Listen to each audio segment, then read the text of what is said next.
সবাইকে একটা শুভেচ্ছা জানাই। Mood in English grammar. English গ্রামারের এই ক্লাসে আমরা মুড নিয়ে আলোচনা করব। মুড মানে কি না মেজাজ। কার মেজাজ? না ভার্বের মেজাজ। ভার্বের মধ্য দিয়ে আমরা বুঝে নেব, দেখে নেব যে সাবজেক্ট কি করতে চাইছে, সাবজেক্ট কি বোঝাতে চাইছে, পুরো সেন্টেন্সটার মধ্য দিয়ে কি বোঝানো হচ্ছে। সেটা কি রিকোয়েস্টকে বোঝাচ্ছে, অনুরোধকে বোঝাচ্ছে, আবার কখনো কি অর্ডারকে বোঝাচ্ছে, আদেশকে বোঝাচ্ছে, আবার কখনো কি সাদামাটা একটা ফ্যাক্ট, একটা ঘটনাকে বোঝাচ্ছে, আবার কখনো কি কোনো নেগেটিভ সেন্টেন্সকে এসে বোঝাচ্ছে। সেটা আমরা দেখে নেব। মুডকে তিন রকমভাবে ভাগ করা হয়ে থাকে: indicative, imperative, subjunctive. Indicative mood কি করে? এর মধ্য দিয়ে, এই মুডের মধ্য দিয়ে ভার্ব কি বোঝায় না makes a statement of fact. কোনো ফ্যাক্টকে বর্ণনা করে। একটা ঘটনা, সাধারণ ঘটনা বলি, সেটা হ্যাঁ বোধক হতে পারে, না বোধক হতে পারে, তোমার যে ওপিনিয়ন সেটা তুমি বোঝাতে পারো, সেটা বোঝায় ভার্ব। এখানে সেন্টেন্সের মধ্য দিয়ে এ স্টেটমেন্ট অফ ফ্যাক্টকে আমরা খুঁজে পাই। যেমন দেখো, সাদামাটা কথা বলা হয়, Suman goes to school daily. Suman প্রত্যেক দিন প্রতিনিয়ত স্কুলে যায়।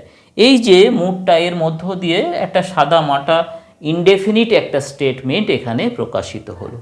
হি does not go to school, সে স্কুলে যায় না। তাহলে নেগেটিভ সেন্সকে এখানে কনভে করা হলো। এটা ইন্ডিকেটিভ মুডের উদাহরণ। হি রাইটস ক্লিয়ারলি, সে স্পষ্টভাবে লেখে। আর কি করা হয় ইন্ডিকেটিভ মুডের মধ্য দিয়ে? আর কি করা হয়? আস্ক এ কোয়েশ্চেন, প্রশ্ন জিজ্ঞাসা করা হয়, প্রশ্ন করা হয়। হোয়ার আর ইউ গোয়িং, তুমি কোথায় যাচ্ছ? ইজ ইট ট্রু, এটা কি সত্য? হোয়েন উইল দে অ্যারাইভ, কখন তারা পৌঁছাবে? এরকমভাবে প্রশ্ন করা হয়। তাহলে ভার্বের মধ্য দিয়ে কোয়েশ্চেন করা হবে, প্রশ্নবোধক বাক্য তৈরি হবে। এ সাপোজিশন, সাপোজিশন মানে কি? অনুমান। হুইচ ইজ অ্যাজিউমড, যেটাকে ধরে নেওয়া হয় অ্যাজ এ ফ্যাক্ট। একটা অনুমান, একটা সাপোজিশন, একটা অ্যাজাম্পশন, যেটাকে ফ্যাক্ট হিসাবেই আমরা ধরব। ইফ ইট রেন্স, যদি বৃষ্টি হয়। I shall stay at home, I shall stay at hotel, যদি বৃষ্টি পড়ে তাহলে আমি হোটেলে থাকবো। এই যে যদি বৃষ্টি হয়, এটা একটা কি? অ্যাজাম্পশন, এটা একটা সাপোজিশন, এটা একটা অনুমান, অনুমান করছি, কিন্তু এক্ষেত্রে এটাকে আমরা ফ্যাক্ট হিসেবে ধরে নিচ্ছি, অর্থাৎ বৃষ্টি হবে। If he is the class monitor, যেহেতু বা যদি সে ক্লাস মনিটর হয়ে থাকে, যদি সে ক্লাস মনিটর হয়, he deserves to be punished, তাকে শাস্তি দেওয়া হবে, সে শাস্তির যোগ্য। তাহলে he is the class monitor, এটা একটা অ্যাজাম্পশন, কিন্তু এটাকে এখানে আমরা it is assumed as a fact, এটাকে ফ্যাক্ট হিসেবে ধরে নিয়েছি, সেই জন্য এটা indicative mood. Subjunctive mood, present subjunctive আর পাস্ট সাবজাংটিভ। প্রেজেন্ট সাবজাংটিভের ক্ষেত্রে ভার্ব কী করে না উইশ অর হোপ, আশাকে, মনের ইচ্ছাকে প্রকাশ করে। প্রপোজাল, প্রস্তাব, ইন্টেনশন, রেজলিউশন, মনের যে স্থির প্রতিজ্ঞা সেগুলোকে প্রকাশ করে। আর পাস্ট সাবজাংটিভের ক্ষেত্রে আনরিয়েল সিচুয়েশন, যেটা অলিক কল্পনা, যেটা অবাস্তব, অবাস্তব ইনসিডেন্টকে এক্সপ্রেস করে, যেটা আনরিয়েল, ইমপ্রবাবল, যেটা রিয়েল নয়। তো যাই হোক, চলো আমরা এবার সেন্টেন্সগুলো দেখি। প্রেজেন্ট সাবজাংটিভের ক্ষেত্রে প্রথমে যে পয়েন্টটা রয়েছে উইশ অর হোপ।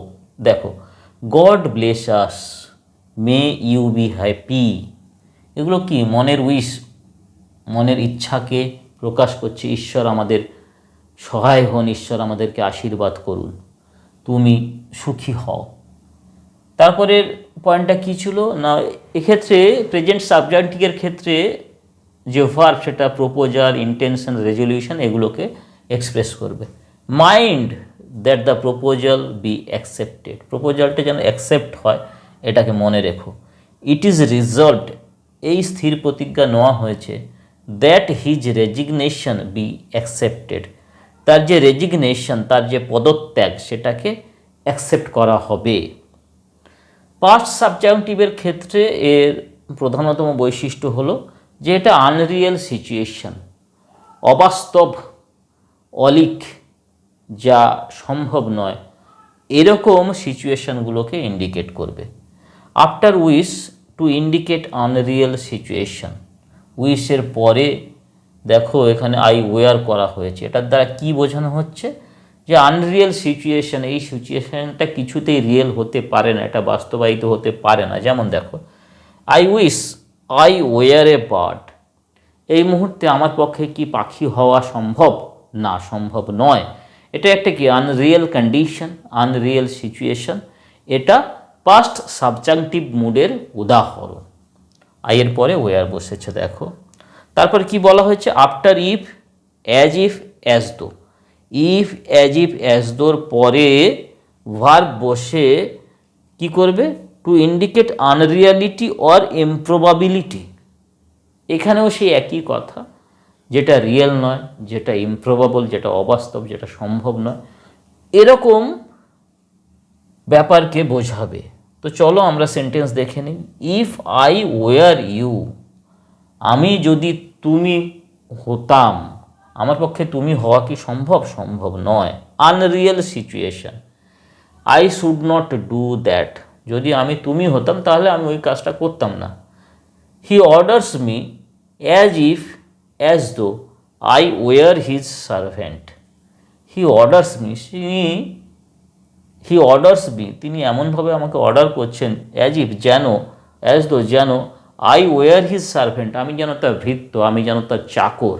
তাহলে এই যে কথাটা বলা হচ্ছে, এটাও কিন্তু আনরিয়েল, এটাও কিন্তু ইমপ্রবাবল, এক্ষেত্রে এটা কিন্তু অবাস্তব। তাহলে আমি তার সার্ভেন্ট নই, এখানে স্পিকার তার সার্ভেন্ট নয়। কি বলা হয়েছে? অ্যাজ ইফ অথবা অ্যাজ দো, তারপরে এই যে সাবজেক্ট, তারপরে ওয়ার বসেছে। আইয়ের পরে তো ওয়ার হয় না, আই ওয়াজ হয়। এখানে ওয়ার, এই ভার্বটা বসিয়ে আনরিয়েল সিচুয়েশনকে বোঝানো হচ্ছে। এটা সাবজাংটিভ মুডের উদাহরণ, পাস্ট সাবজাংটিভ মুডের উদাহরণ। তারপরে বলা হচ্ছে দেখো, after it is time, it is time থাকবে, এর পরে সাবজেক্ট থাকবে। তাহলে সেক্ষেত্রে সেই যে টাইমের ইন্ডিকেশন, সেটা লেট, দেরিতে সেই টাইমের ইন্ডিকেশনটা বোঝাবে, দেরি করে হয়ে গেছে কোনো একটা কিছু। It is time they started. After it is time, এই যে ইট ইজ টাইম, এর পরে কে থাকছে? After it is time, it is টাইমের পরে কে থাকছে? সাবজেক্ট থাকছে, দে থাকছে। It is time plus subject they. তখন এই যে ভার্বটা স্টার্টেড, এই যে ভার্বটা, এটা কিন্তু লেট টাইমকে ইন্ডিকেট করছে। It is time they started, তারা এমন একটা সময় শুরু করেছিল যখন লেট হয়ে গেছে, দেরিতে শুরু করেছিল। তারপরে কি বলছে? After would rather, would rather থাকবে, তারপরে সাবজেক্ট থাকবে, উড র্যাদার প্লাস সাবজেক্ট। তখন প্রেফারেন্সকে বোঝাবে, যে আমি এটাকে প্রেফার করছি, সেই সাবজেক্টিভ মুডটা। আই উড র্যাদার, এই যে উড র্যাদার রয়েছে, তারপরে উড র্যাদার রয়েছে, তারপরে প্লাস সাবজেক্ট ইউ রয়েছে, তারপরে পেড, এই ভার্বটা রয়েছে। এ কি প্রকাশ করছে না? প্রেফারেন্স। কোন জিনিসটাকে প্রেফার করছি আমি? I would rather you paid them in cash, তুমি তাদেরকে ক্যাশে পে করো, এটাই আমার প্রেফারেন্স। ইম্পারেটিভ মুড, ইম্পারেটিভ মুডের মাধ্যমে ভার্ব কোন কোন ব্যাপারগুলোকে এক্সপ্রেস করে না? কম্যান্ড, অর্ডার, অর্ডারকে, কম্যান্ডকে, আদেশকে নির্দেশ করে, এক্সপ্রেস করে। অ্যাডভাইস, পরামর্শ দেয়। প্রেয়ার, এন্ট্রিটি, প্রার্থনাকে বোঝায়, অনুরোধকে বোঝায়, অনুনয় বিনয়কে বোঝায়, রিকোয়েস্টকে বোঝায়। সাপোজিশন, অনুমানকে বোঝায়। ইনস্ট্রাকশন, নির্দেশ দেয়। এবং লেটকেও ব্যবহার করে সেন্টেন্স গঠিত হয়। তো চলো আমরা সেন্টেন্সগুলো দেখি। কম্যান্ড অথবা অর্ডারকে বোঝাবে verb, imperative mood. Come here, go there, এখানে এসো, সেখানে যাও, ওখানে যাও। শাট দ্য ডোর, দরজাটিকে বন্ধ করো। প্রত্যেকটা ক্ষেত্রেই কম্যান্ডকে বোঝাচ্ছে, অর্ডারকে বোঝাচ্ছে, সেই জন্য এটা ইম্পারেটিভ মুডের উদাহরণ। তারপরে অ্যাডভাইস, এক্সহর্টেশন, পরামর্শ দেবে, উপদেশ দেবে ভার্ব। সেন্টেন্সের মধ্য দিয়ে আমরা অ্যাডভাইসকে অনুভব করব।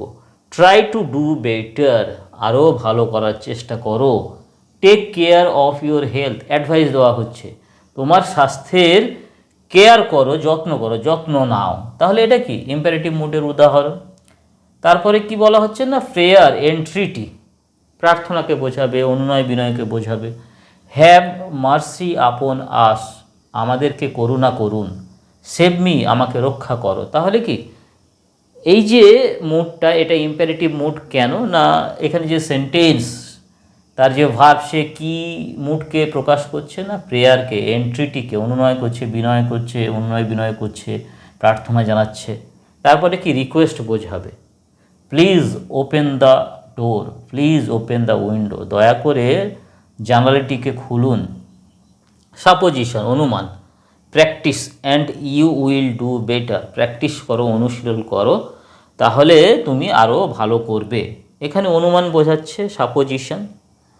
তারপরে কি ইনস্ট্রাকশন দেবো, নির্দেশ দেবো, boil the egg for 7 minutes, ডিমটাকে 7 মিনিট ধরে ফোটাও। তারপরে কি বলা হচ্ছে, লেটকে ইউজ করা হয়ে থাকে, let him do the work. The verb pattern in the subjunctive mood, present subjunctive, past subjunctive. The verb be, I be, we be, you be, he or she be, they be. Other verbs in present tense, I play, we play, you play, he she play, এই জায়গাটাকে খেয়াল করো, plays হবে না, হি play, she play, they play। past subjunctive, the verb be, I wear, I was নয়, we wear, you wear, he she wear, they wear। Other verbs in past tense, I played, we played, you played, they played, he or she played।